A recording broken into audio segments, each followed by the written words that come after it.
I think people tend to underestimate the risk of failure for large, highly visible startups. And I think people tend to overestimate the death rate for young, early startups. You need to think through this. Some of you will join companies like ByteDance because you think it's a secure job. How secure your job at TikTok is highly dependent on the US election results, whether they are pro-ban or not. So I think you really have to think through some of the odds about this. Welcome to Brave. Learn from Southeast Asia's best tech leaders. Build the future, learn from our past, and stay human in between. No BS on success. I'm Jeremy Au, venture capitalist, serial founder, Harvard MBA, science fiction nerd, and dad of 2 daughters.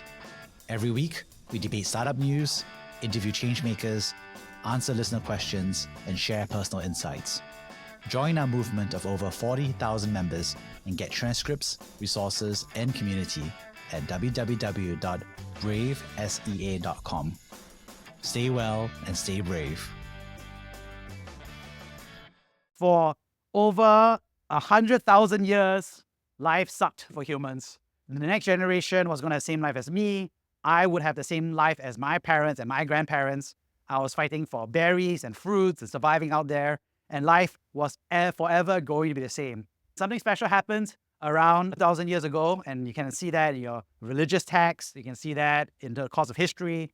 But especially over the 1,000 years from the Industrial Revolution, life has been changing rapidly to the point that now it is understandable that my grandparents' time, they were running away from a war that was with bullets. Our parents' time lived in a war of the nuclear war. Today, we're living in a world where war is done by drones. Next generation, you already know, it's probably going to be AI, robot dogs. Every generation is going to be different, and we see that evolve very quickly, right? So my grandparents never saw a computer. My parents saw the rise of the first PCs. They let me use the internet. My generation is the first that grew up on the internet, but I never had a smartphone when I was a kid. I never had a tablet. I never had an iPhone. I was using a Nokia phone. You guys are the first generation to be smartphone or digitally native. My 2-year-old kid was asking Google to play Wheels on a Bus. She was trying and she eventually got it. Too bad the Wi-Fi didn't work. She was very disappointed. But at 2 years old, she's going to be AI native. She's going to grow up with an AI avatar for her entire life. We are the first generation where every generation, we expect a new technology upgrade. And so we see that in the GDP per capita. And so what we saw is that the US has grown tremendously. They're a market leader in terms of technology over the past 60 years. Singapore is really neck and neck with the US. And our GDP per capita is higher than that of the UK and the other kind of European countries that are out there. And we are, of course, very lucky. And we talked about how most people estimated the difficulty of building a billion-dollar company. A top C startup has about a 1 in 40 chance of becoming a billion-dollar company after getting funded. But the key takeaway here is that it is a lot of work. It is hard, but it's actually quite doable. If you put your mind to it, you could potentially build the billion-dollar company. And so what I shared with you that not only can you build a company, but there are 8 different ways to build a company. Last night, I sent a tweet. This guy said, cruise missiles are very expensive, very difficult for the defense primes to basically be able to do these things. These are billion-dollar contracts to make cruise missiles. We're going to make them 10 times cheaper. They believe that the US government will buy $100 million of cruise missiles from them eventually, which is quite doable if there's any conflict with a peer power like Russia or China. Highly believable that you can blow 100. And the best part about defense tech is that it's not a reusable thing, right? You buy a laptop, you can always resell it. There's a certain number of Apple devices that can be in circulation. If you use a cruise missile, guess what? It gets blown up by design in 1 week's time. So that's why we have about 8 different ways to build a unicorn. So what I want to share with you is that actually there are a high number of countries by unicorn, right? The United States is about 200 plus unicorns. China is about 100 over. United Kingdom is about 25, India is about 23, Germany, South Korea is about 12, 10, Brazil, Israel, France, Indonesia is 5, Singapore is about 3. This data comes from about 1.5 years ago. Obviously, there's a few more that have added, but the truth of the matter is that there are unicorns in South Asia. And in Asia, so we see Indonesia, we see Singapore. These companies are not only worth $1 billion, it can be worth $10 billion, $100 billion over time. So these companies are highly valuable and they generate so much growth to all of these countries, including Singapore. The world is ready for the internet. The world is ready for new startups to emerge and come to existence. And so what we are looking at on the golden age here is that if you look at the x-axis from 1960 to about 2020, so this is the time scale that we have here. And then if you look at the y-axis, again, is the GDP per capita. So this is the wealth of the country. The US is roughly about $60,000 of GDP per capita. If you look at Australia, it's roughly around there. Japan is also about 30, 40. Southeast Asia right now is about, on average, including Singapore, is about 5,000 GDP per capita on a weighted basis. As these countries go from bottom to top, as they get richer, they build new types of billion-dollar companies. And so, for example, in India and Bangladesh, you have M-Pesa, which is about wiring money. In India, you saw Flipkart, you saw Make My Trip, and so forth. In Southeast Asia, we saw new unicorns like C Group, it's e-commerce. You have logistics like Grab and Gojek. We have Lazada and Tokopedia. So these are a new wave of unicorns. And if you look at China, that has been more aggressive on their growth rates because of their better policy, openness, and ability to absorb foreign direct investments. We see that they have Alibaba, Tencent, JD, Baidu, Meituan, ByteDance, TikTok. So they have generated a new generation of unicorns. Of course, when we go to the most advanced economies that have the highest GDP per capita, you see them doing the most advanced type of unicorns. So obviously ChatGPT, OpenAI, that many of us use today is the newest unicorn. We see Netflix, Uber, Rakuten, Japan, Yahoo Japan, Google, Apple, Amazon. There are different types of unicorns that come to existence. But the key thing to know is that in Southeast Asia, we're going to see more unicorns come into existence rather than less. If we look at this chart on China, we see a progression from 1995. And what we see here on the y-axis is the progression of the services and infrastructure stack. So the way to think about it is if you look here at the bottom is telcos. You can't get the internet if you don't have a telco. Then next is film, television, telecom equipment. So people are supplying the telcos. You have semiconductors, hardware, consumer electronics, and you work your way up to online advertising, data centers. Again, you can't have a data center without telcos. You can't have a data center without semiconductors. So you're working your way up. You have online games, online travel, online education. Then you go all the way to fintech, online payments, online lending, wealth management. So there is a certain logic to how civilizations and countries develop their technology stack. You can't have high-speed smartphones without having a telco or semiconductors, but you can't have fantastic Netflix and entertainment if you don't have a smartphone or a device. So again, there's a linear logic that we have to understand, the inherent logic, and that is actually one of the biggest opportunities that we see in Southeast Asia. When we look at Southeast Asia, there's a lot less unicorns against the same map. There's enough space, and there are 50 corners and grids that each one of you can go try to build a billion-dollar company in. It is being underwritten by VCs. And the VCs across Southeast Asia are saying, why do we not have X for Southeast Asia? The answer is some countries are too early. We can't have online travel in Cambodia because they are at a younger GDP per capita. They don't have some of the technology stack in Cambodia. But there are Cambodian entrepreneurs starting to build based on an assumption. So what we want to think about is there are opportunities here. For example, when we look at online education, Khan Academy, there's a very famous US thing. What is the Khan Academy for Indonesia? Obviously, new ones have come into existence. But what I'm trying to say here is that there's white space for new unicorns that are predictable based on the experience of America and China that have high GDP per capita. Now, Singapore is a small market, only 5 million people. So we have the same GDP per capita as the US, but we can't have that same stack in that sense. So it's not big enough necessarily for a unicorn. If you look at Indonesia, for example, I was just talking to the team and they were saying, there's a unicorn that does car financing. There's a billion-dollar company that does car loans in Europe. Why is there no automobile financing in Indonesia? So that's why they are going out to build, right? These guys are relatively young, in their mid-20s as well. So again, all of you can predict and 100% guarantee you that this chart will look very much like the previous chart in time to come. A lot of companies in Southeast Asia have taken two major approaches to date. I think there's a third one emerging. This is from the Asia Partners report. The first approach has been the Indonesia-only approach. Indonesia has 300 million people. Its GDP per capita is around $5,000 to $6,000. It's a big enough market size. They're saying, I just want to do car financing for this country. I just want to do rice farming, e-fishery. I just want to do fish for Indonesia. They're saying, I only care about Indonesia. It's a big enough market. It's the same population as America, but it is much poorer. But I don't look at poorer as a negative thing. I see it as an opportunity because I understand that Indonesia will get richer over time. And so I can build basic businesses and I can copy the best insights from China, from India, and deploy them in Indonesia. This is a no-brainer way to copy and paste and localize a unicorn for the Indonesia market. So that's one type. The second category that we've seen is the Singapore pan-regional approach. So we see that with, to some extent, C, which is your Shopee. We see that with Grab. We want to be the best at logistics. We want to be like Ninja Van, best in cross-border shipping. For Shopee is we want to be best at cross-border commerce. Because to you as a user, you think I'm trying to buy a massage gun, right? To massage my back. But actually that device comes from China. So it's about cross-border trade. This is a way for Singapore HQ companies to do this pan-region. The third category we're seeing is that if you're in Philippines or Vietnam or Malaysia or Thailand, these companies is neither here nor there. It's not big enough as a population to go for there, but it's very difficult to expand in new countries. A lot of them are doing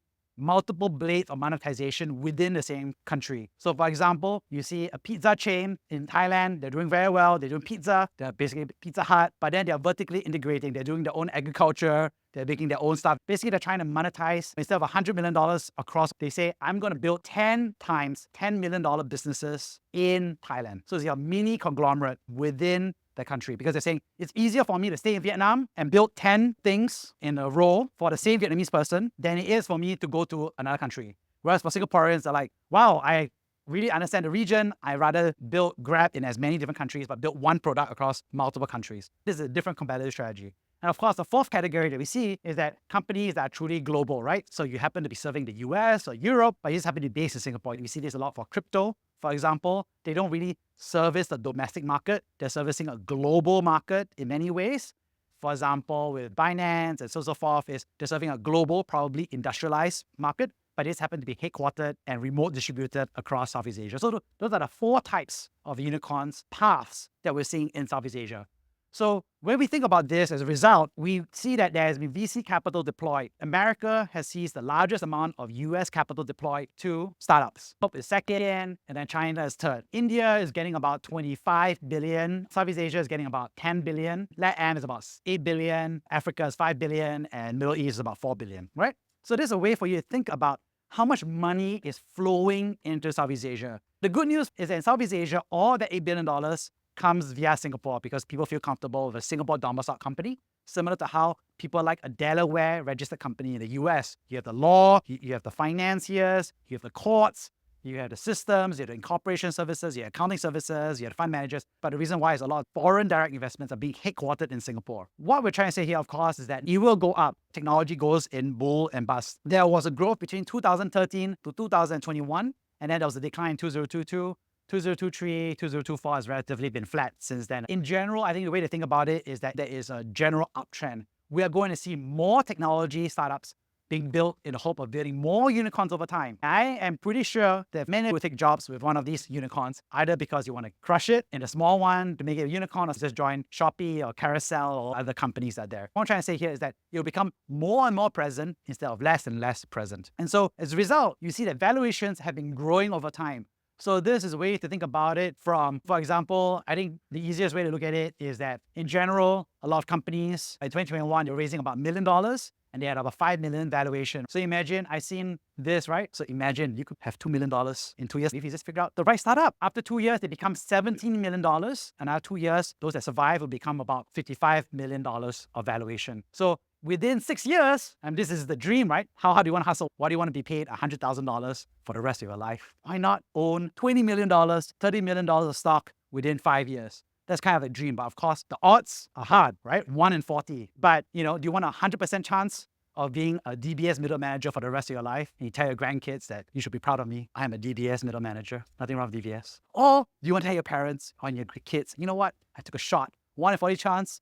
And guess what? I have $100 billion in my name. And we already see that it's happened multiple times. The Grab founder, their GCB, Good Class Bungalows. Your Razer, which is hardware and gaming electronics, has hundreds of millions of dollars. There are many Southeast Asians that have gotten there, and they all started around the same age from you. The recent liquidity due to interest rates, etc., has caused a drop in valuations by 1/3, I would say, for later stage. But generally, in Southeast Asia, most of the startups tend to be earlier. They tend to be pre-A and A startups. So in conclusion, startups are about creating value. Instead of paying 100 marketers to write 1 blog post each in a year, why don't I create ChatGPT and create 100 blog posts for 10 cents? And that's what happened. So many people's marketing jobs have basically starting to evaporate now, right? Because everyone's like, I can use ChatGPT to write a social media post.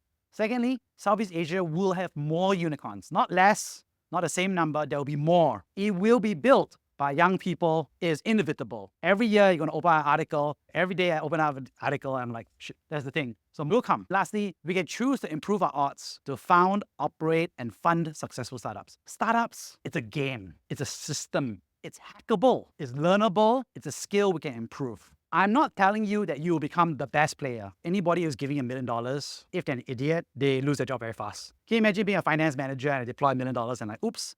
Some people are better at picking than others. So obviously, Y Combinator is a good picker. Sequoia USA is a good picker. Union Square Ventures are good pickers. And I will show you some of their caliber of picking. So the number I gave you is out of all people who receive $1 million check, which is a certain signal, right? Then it's about 1 in 40 chance in the US side. But if you were being funded by YC, you have slightly better odds. I won't say the exact numbers because I don't want to get it wrong. If you're funded by Square Ventures, they have better odds than 1 in 40. So to some extent, there are better quality VCs because they attract better founders on average, but they also are better at picking. So they see more deal flow, but they also pick better even though they have more deal flow. YC sees a lot of deal flow, but they could have picked badly. So it's about that ability to pick from the VC perspective. As a startup, all of you think that you're the best and they're trying to become the best. From a research perspective, the threshold is all of you receive $1 million check. The way to think about it is that after you receive $1 million, that's roughly your seed stage. The average death rate is about 50% at every stage. So there's a cow. It's like the Hunger Games. Every round, roughly about 50% will die. Now, that's obviously on average across all the rounds. They tend to be a higher death rate at the earlier stages, seed to Series A. And as you go to the later stage, when you are like Series D, going to an IPO, be better. So be less than 50%. But on average, it's about 50%. For example, Ant Financial was a private company, and it was supposed to be a no-brainer IPO. Jack Ma, Alibaba, and then our Singapore funds were like, this is a no-brainer deal. For sure, IPO. Make money for our taxpayers' dollars. And then Jack Ma was like, the Chinese banking system needs to improve. I mean, he said it in a very different way and a little bit more poetically than that. The Chinese regulators decided that Ant Financial has too much market power as a monopoly. I think we need to break up Ant Financial. Ant Financial IPO was stopped. The tricky part is some people tend to overbias. What I mean by that is you see a late-stage company like Bolt, very big company, and I think most people tend to think like for sure they'll make it to IPO. And I think most people tend to underestimate the chance of failure for these later-stage companies. And we also saw that a little bit with FTX, which was also invested in by our Singaporean. The key thing here is everybody was like, wow, FTX, big. Wow, Sequoia backed it. Of course, the board is great. Turns out FTX, SB, and Sam Bankman-Fried caused a giant crash in the global crypto markets. I think people tend to underestimate the risk of failure for large, highly visible startups. And I think people tend to overestimate the death rate for young, early startups. You need to think through this. Some of you will join companies like ByteDance because you think it's a secure job. How secure your job at TikTok is highly dependent on the US election results, whether they are pro-ban or not. When they joined, they were like, oh, 100% is going to be fine. But then, of course, it was kind of funny because Trump used to be anti-TikTok and now he's pro-TikTok. And then Biden and Kamala are now anti-TikTok, right? The way you think about it is now it's 50-50, right? If Kamala wins and Biden wins, TikTok has to sell or exit the US market. If Trump wins, they continue having a job. So I think you really have to think through some of the odds about this. So what I want to talk about next is marketing versus startup marketing. Niccolo Machiavelli, the prince. I recommend the book. He has a bad name, a bad rap, but you read the book, it's actually quite straightforward. It describes the world as it is, not the world as it should be, not the world we wish it could be. It describes the world that he saw in France, in Italy. But the key thing is, what is this guy saying? And I felt, when I read this book, I saw this paragraph, I said, oh my gosh, this perfectly describes startup marketing. Because every technology, have you tried explaining technology to your parents? They're like, crypto, what is that? Can never work, right? They say no, they don't believe that. And then you see all these startups. It's like, is it unethical for a unicorn to do things? But then, guess what? All things they're doing is illegal. Uber and Grab were illegal because no one should be renting out and they should be employees and not contractors, right? So when Airbnb came out, everybody was a gray zone, right? Can you rent out? Now it's all accepted. Now it's normal. It's illegal in Singapore, but most places in the world, you probably book at Airbnb. We have to understand the difference between marketing and startup marketing, which is that we are introducing a new order of ways. We are changing the present to bring the future into birth. There's a difference when you listen about marketing between incumbent marketing and startup marketing. For example, incumbent marketing is your ComfortDelGro, your normal taxis, and so forth. And now you see Grab and Gojek, those are new somewhat normalized. But I think this is a recent enough case over the past 10 years. I remember when Grab first came to the market, everybody didn't really know about it. Is it weird? Is it safe? Are you going to be safe on the car or not? And, it was a fantastic time to watch. The key thing you want to understand is that startups against the incumbents is really a story of David versus Goliath. Goliath is a big giant, the number one person of the entire army. This country decides to send one person. He's full of armor, breastplate, shield, helmet, everything. And then they send this guy called David. David is a shepherd. He's only armed with a slingshot. When we say something is David and Goliath, we mean a very difficult situation. When we say David and Goliath, it means the Goliath should win. But what we had to say is, wait a moment, a slingshot. Why did he bring a slingshot? And if we think about it, Malcolm Gladwell did a great book about it called David and Goliath, and he spells this out. The slingshot was a well-known military weapon. In fact, the Roman military specifically conscripted people who used a slingshot. They were always on the lookout for slingshots because a slingshot, when you do a good job at it, when you're trained to use a slingshot, is the equivalent of using a revolver. The impact of a slingshot to your head is like firing a revolver in your head, a well-aimed slingshot guy, right? The Roman military was like, we want all the slingshots you can have. They were always sourcing for people who were good at using the slingshot. The story of David and Goliath is not really a story about somebody who's small fighting against somebody who's big. Actually, it's a story about how a Goliath that was armored and fought in a conventional way of military weapon and so forth versus somebody who's smaller, who's agile.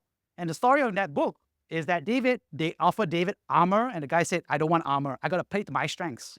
I'm going to use a slingshot. He said, I don't want to fight the same way Goliath does. I want to use this technology called the slingshot because I'm going to go for the kill shot. You can't fight Goliath the way Goliath wants you to fight. You have to fight the way that plays to your strengths. And this is really the story of startup marketing versus incumbent marketing. And what I'm trying to say here is that when you are an incumbent, your job as a marketer, as a finance person, is to maximize profit. When you open up your S1 for the IPO, you are asking them to get more profit.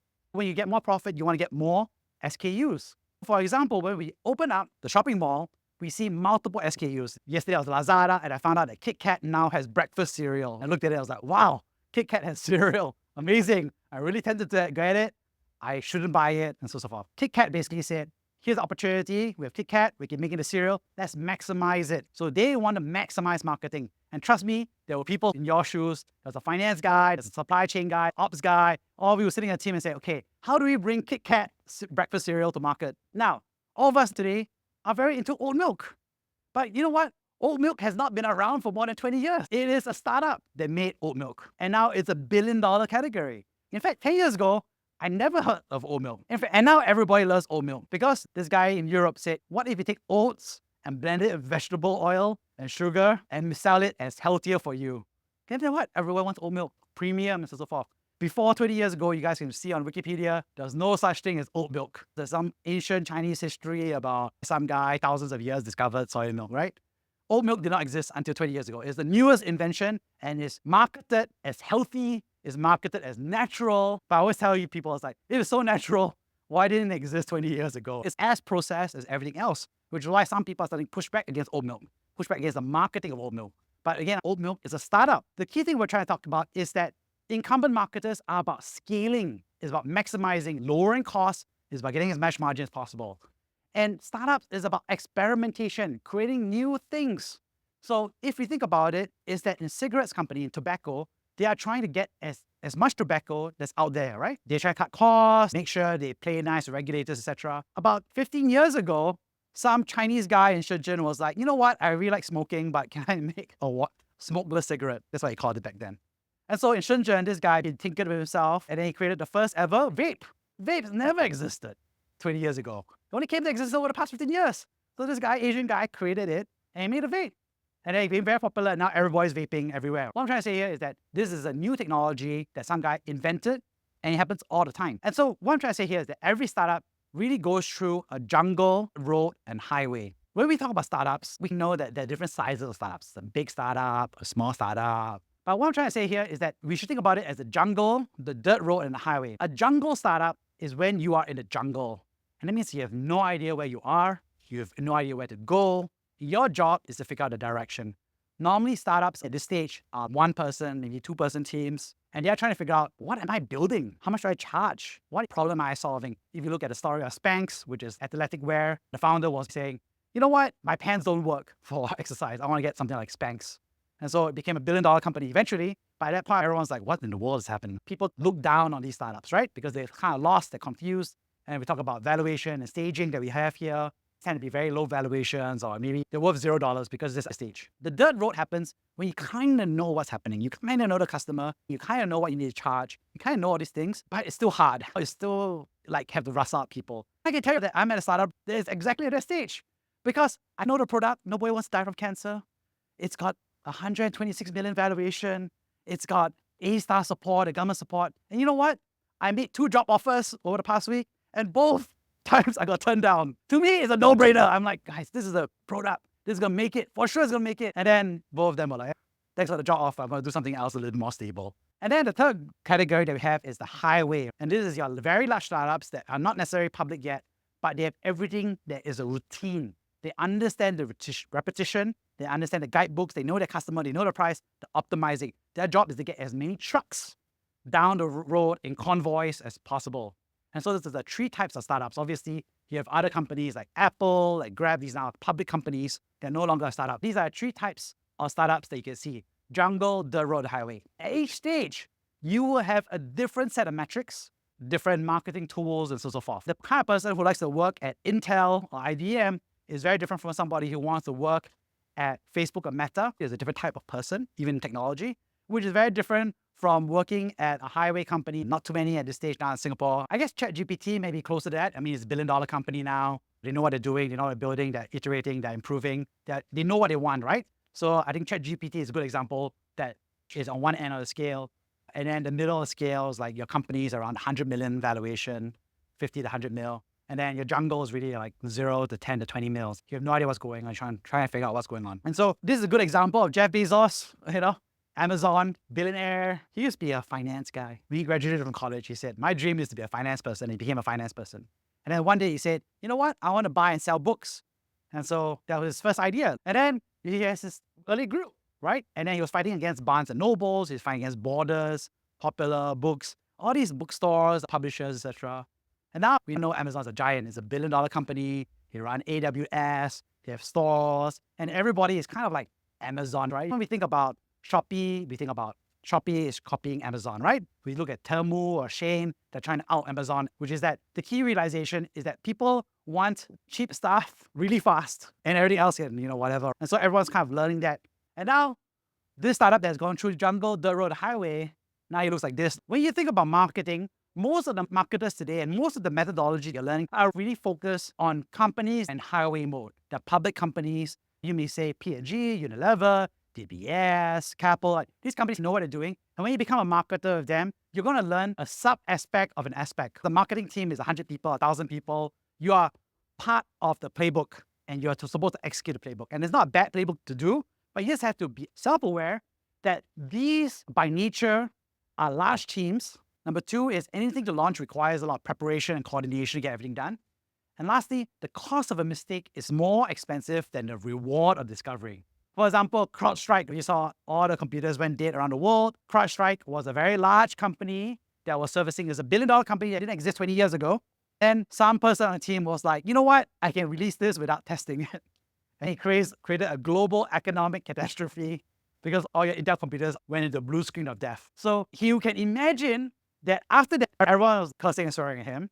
And they created all the SOPs to be like, you cannot do this, you cannot do that. The cost of his small mistake caused a global economic crisis. So in a large company, the cost of mistake is very expensive, but the reward of a discovery is small versus that. For a startup, you have nothing to lose. Who cares? Just do it. But then when he was the marketing message, guess what? He became a millionaire.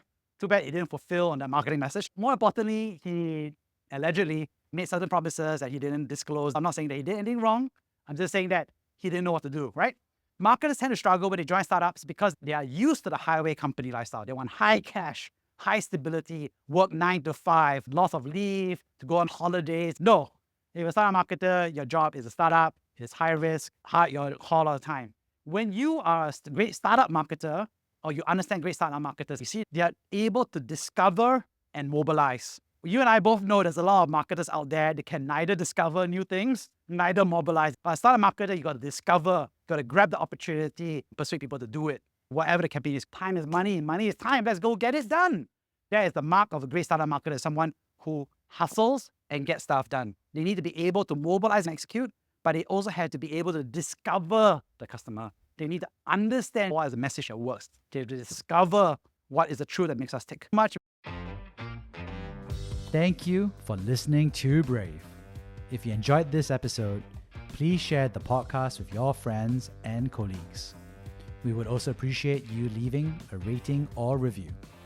Head over to www.bravesea.com for member content, resources, and community. Stay well and stay brave.